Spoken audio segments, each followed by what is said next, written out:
You tell yourself things will change in high school. You have hope that it'll get better, new friends, fresh start, it's going to be okay. But then the holidays roll around, or perhaps a long weekend, and your child doesn't have anyone to hang out with. They spend most of their days alone, still feeling flat, and maybe saying things like, there's just no one to hang out with, or being silent altogether. And you start to wonder, was it supposed to be like this?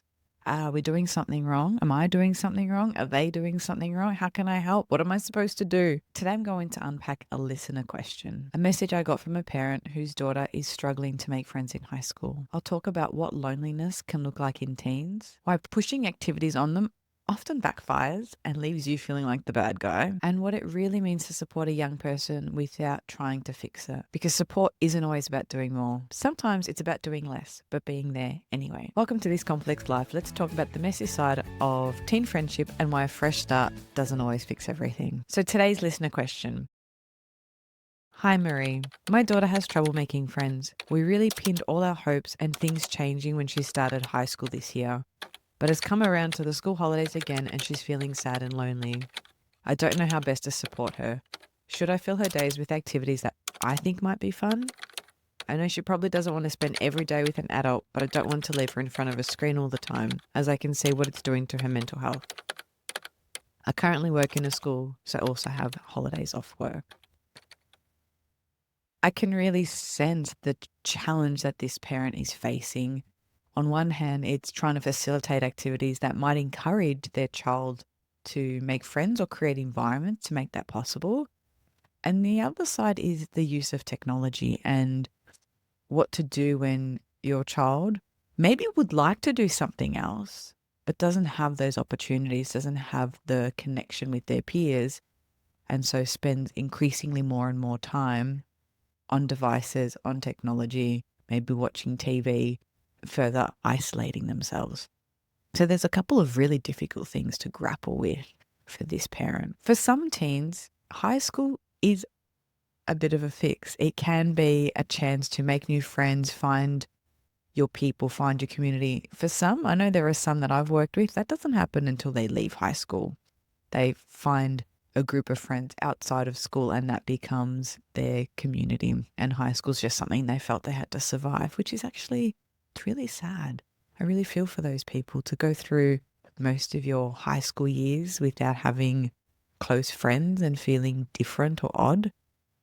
It can leave lifelong wounds on us as adults. For some who feel left out, anxious or awkward or unaware of what to say or do, if that's something that's been a part of them, if they've struggled making friends or with social skills or their confidence, that follows them into another context.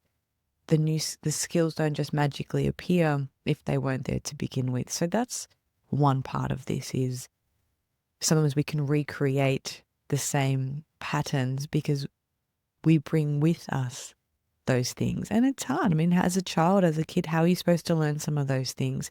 It can be really difficult to learn how to make friends. And if you feel rejected, and then you are less likely to try the next time, and then that becomes a self-fulfilling prophecy. And same with social anxiety. I've worked with some people where they get anxious that they want to be invited to somewhere, so they might show up, but they stand kind of hidden in the corner, maybe not making eye contact, maybe nervously kind of fidgeting. And people see that and it doesn't maybe feel very warm or inviting. Maybe they've even got their head down and they're hiding away. And so they appear less approachable. And so people are less likely to come to them and start a conversation, which further exacerbates the anxiety, further increases those same behaviors of maybe now I'm not going to even go, or I'm going to sit somewhere even further away so no one notices me. But then because I'm sitting further away, because my body language is changing, because I'm maybe even physically kind of hunched and curled in and my head's down, I'm not very approachable. And so that can be a self-fulfilling prophecy or a cycle that keeps going and can be really hard to break without some support. On the other hand, if you've got someone saying, just go talk to that person, just go do this, go do that, that pressure can feel so overwhelming that then you might avoid the situation altogether because now you've got the extra pressure of not wanting to let someone down or feeling like you're not feeling heard or understood.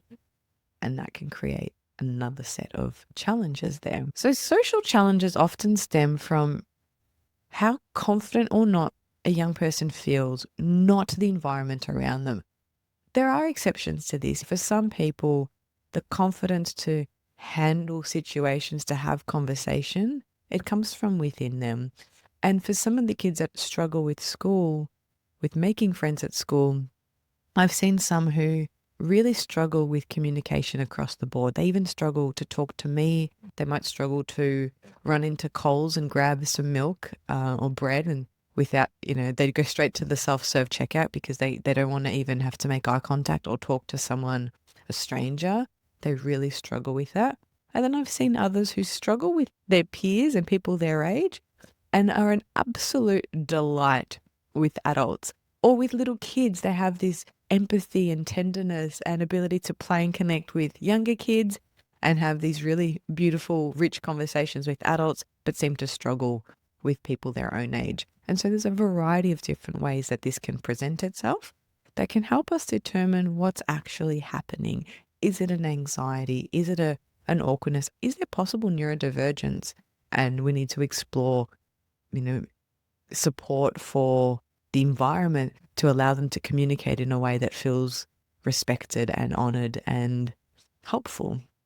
And not the young person communicate that way, but changing the environment, understanding how that presents itself, what their brain does. So how do we create an environment that allows them to thrive rather than trying to change them to fit the environment? Going back to the parents' concerns, it's really hard. It can create so much anxiety and stress for parents. And I can see these conversations unfolding where the young person maybe comes home from school, they get off the bus, they walk in, and the parents are eagerly sort of, how was your day? Did you make any friends? Did you talk to anybody? How about that girl that you said was nice in chemistry? Did you speak to her? And can feel so invested in this journey. And sometimes the weight of that hope can create some really heavy expectations, even if you don't necessarily explicitly articulate that. It can create unspoken pressure, and it can leave kids feeling like, now I'm letting my parents down, as well as struggling to make friends.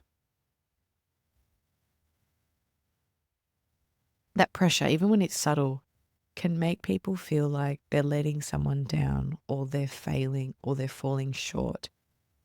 And that can be really hard for the child and really hard for the parents. So what do you do? A more helpful way is to notice where things are at now, accepting where they're at now, maybe even vocalizing that, acknowledging this is really hard. Don't try to fix it. Definitely don't say things like, when I was your age, I think you should do this. Unsolicited advice is guaranteed to shut down the conversation. They don't want solutions. They don't want the problem fixed. Whenever I hear families do that, I hear the young person say, they're not listening to me.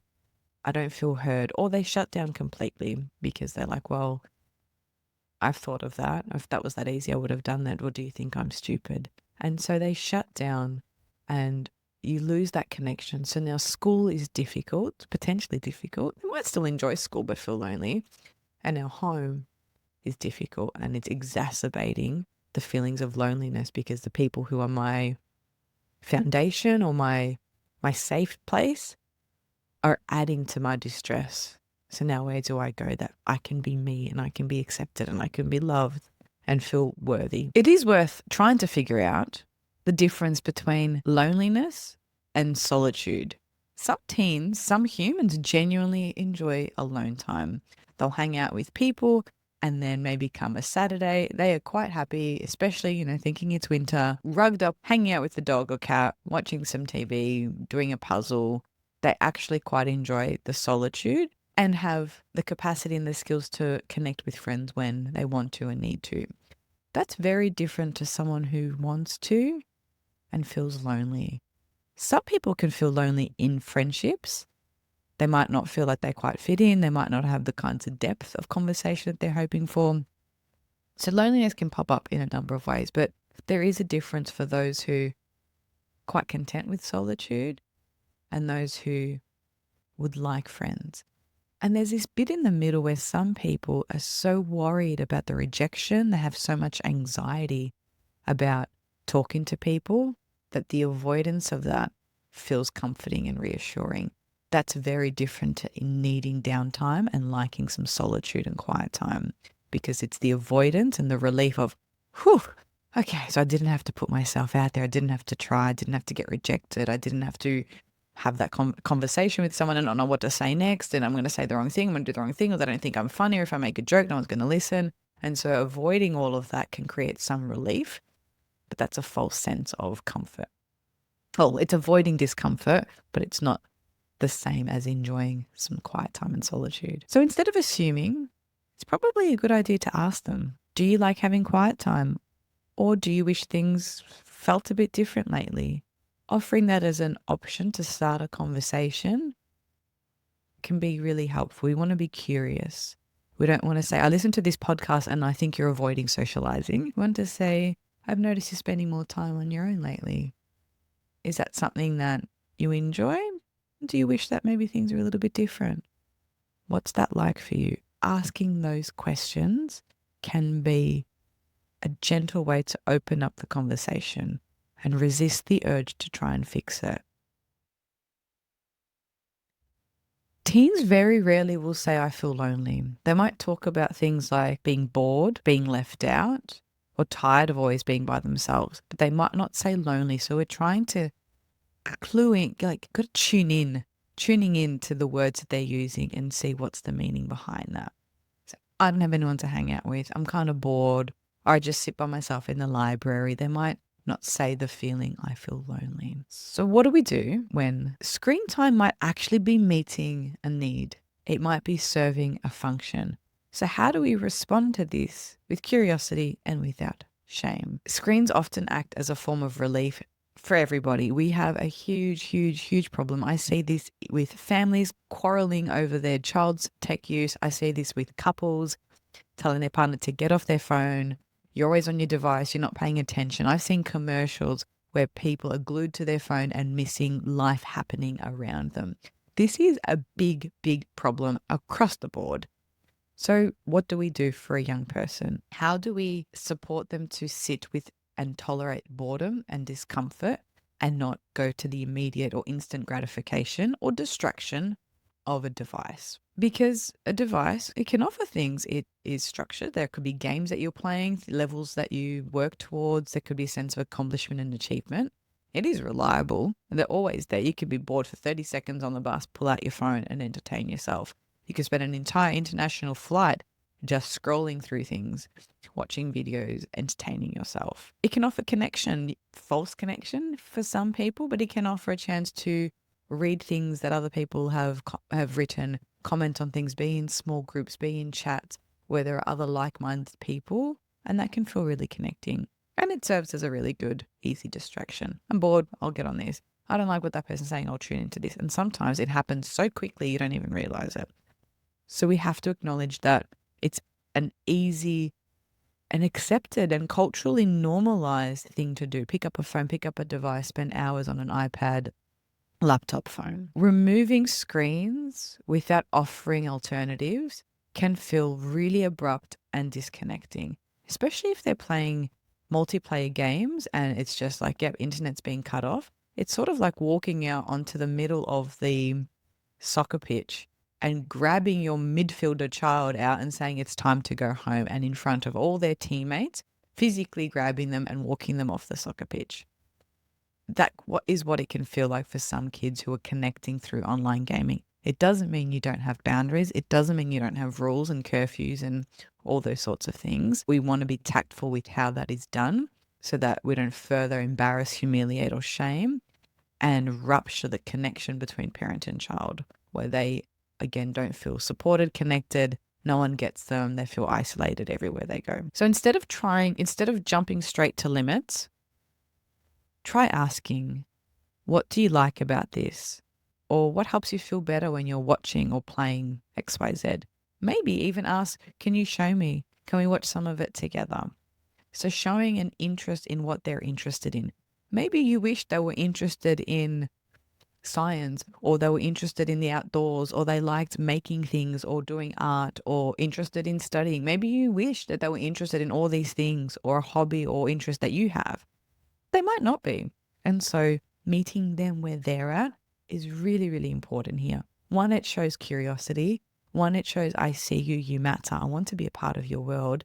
And then we're starting to understand what the function is of the engagement in that activity, what they like about it, what's hard about it, what do they enjoy, do they wish it was different, do they do it on their own, what have they learned, what have they liked, what's the best thing that they've seen, what's the funniest thing. So trying to really understand and ask questions. A lot of young people that I've worked with connect with certain characters. So if they're watching anime or they're playing games that are quite long in their quest, they might have a particular character that they're identifying with. So that can sometimes give us clues into how they feel about themselves or what they're hoping for. So it could be like, who's your favorite character? What do you like about them? Just understanding that a bit more. Can I see a photo? Can I see a video? Can you show me a clip? What's it like for you to watch that show or play that character? So being really, really curious and asking lots of open-ended questions. Open-ended questions are things that don't have a yes or no answer. It's inviting dialogue rather than, is that the character? That's a yes or no question. Do you like them? That's a yes or no. What do you like about them? Tell me more about that character. They're open-ended questions. So that's something that we can start with there as well. When adults respond with curiosity rather than criticism, you get a very different conversation. And it might take a few. I mean, if this has been the pattern in your dynamic for weeks, months, years maybe, it's not going to change overnight. They're going to be looking at you like, well, what have you done with my parents? What's going on here? Something's different. I'm not sure what this is. So there might be a little bit of hesitation at something new. So we want to sprinkle it in. Don't go in all guns are blazing, really intense. Try a few of these techniques, try a few of these sentence starters or these questions and see how you go. Sometimes pushing certain activities can seriously backfire. When someone we care about is struggling, it can be our instinct to want to fix them, help them, make suggestions. Child, parent, teen, this happens everywhere. We see someone struggling with their job and it's like, have you tried Seek? We might start sending them job ads. Have you tried this? Have you done that? Have you done your resume? I can look over your cover letter. We want to offer solutions and try and fix it and take away the distress. But that's not always helpful and often leads to them shutting down. So pushing some activities, even if they are really fun and really great ideas, can really backfire on you. And let me tell you why. One, when someone feels sad, flat, anxious, offering too many suggestions can actually feel overwhelming and can exacerbate those feelings of overwhelm and anxiety. So saying, what about this? What about this? What about this? Can just be just too much for them, and that can feel overwhelming. When you say things like, why don't you? Have you tried? That can unintentionally sound like you're not trying hard enough. You haven't thought of everything. I've thought of something that you haven't. They might leave those conversations feeling stupid, uncared for, incompetent, and say, yeah, I failed at everything. Even my parents think I can't do this. So even if that's not your intention, that's how it can come across. So instead of trying to fill the calendar with activities, you could invite them to do something with you. Young kids, especially, those earlier years of high school, they have a very different relationship with their parents. There is an opportunity there to do things with them. Just simply saying things like, just get off your device, or when I was your age, I had to entertain myself. Making comments like that, it's like throwing someone in an ocean who doesn't know how to swim and just saying, don't drown, but just don't drown. Or you need to swim. Come on, you need to swim. I've told you need to swim. We need to teach somebody how to swim, not just say don't drown. And so if we want someone to sit with the discomfort of boredom, we need to build that muscle. If we want to build up the capacity to find things to do, we might need to show them what's available and try things a few times. Whenever we try something maybe new, it might not be enjoyable until we have a sense of mastery over it. So if you're trying to paint and you're like, I can't even mix the colors, I don't know what to do, I'm not going to do this is crap. But you might need to go to several art classes before you start finding enjoyment in it. It can be the same with cooking, with learning a new language. trying something new and sucking at it can be really, really hard, and it doesn't make it enjoyable. So we want to find ways maybe to do things together, show some of that vulnerability yourself of it can be hard to learn something new, and see where that takes you. Offering suggestions like, I've also got the day off and I'd like to do something low key together. Have you got any ideas? And if they say no, then maybe you can say, here are 2 or 3 that I thought we could do. Do any of them interest you? So it's instead of it coming across as you should do this, you should do that, maybe also part of it is, I also have the day off and I'd like to connect.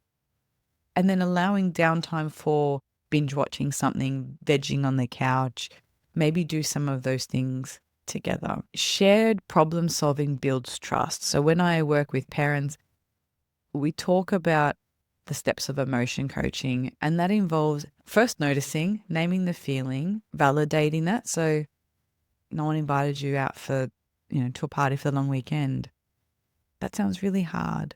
I wonder if you feel a bit lonely or rejected. What would you like to do instead? Or I've got some ideas of what we can do. It's inviting questions, curiosity, and then at the end, maybe with permission, problem solving together. What do you think we could do? What advice would you give a friend? If your little sister was struggling with this, what might you tell her? Giving them a chance to shine, because there's a good chance they have thought of a lot of things and they've tried a lot of things, and some of that might be completely unknown to their parents. So the last bit I want to talk about here is, in order to do some of this, as a parent, it's really important to try and ground yourself first, to give them space while still showing up emotionally.